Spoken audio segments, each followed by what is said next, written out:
ฮะขวพวนั้นขวนั้นทำอะไรก็ปลุกแควสวัสดีทุกคน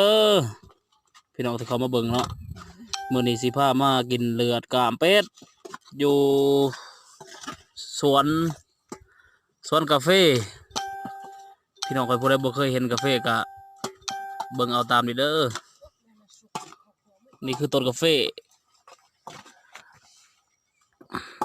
โรบัสต้าเนี่ยนี่คืออาราบิก้า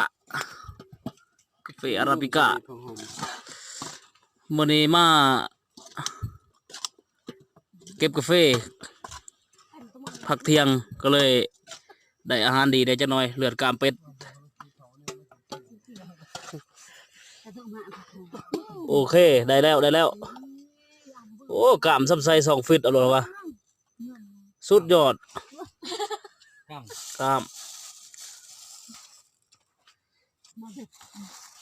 มคักขนาดความกระถาดก็ยังบอกเลยนี่ ความให้พี่น้องเบิ่งแน่บัดนี้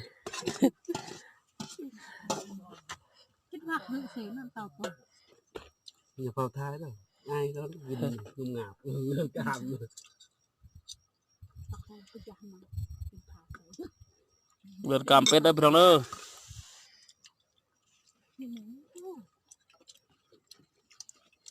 จานหน้าตาให้อีกก็ดักเลยเอาเบิ่งไข่นะเบิ่งสิบอกกำลังแล้วเลือดกามเป็ดเดี๋ยวลองสิก่อนในโซ่เขาจะขุ่นใหญ่ฮึ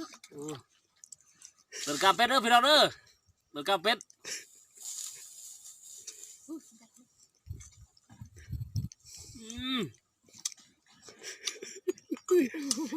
เราเข้าในยักษ์เบ็ดขึ้นจีคัก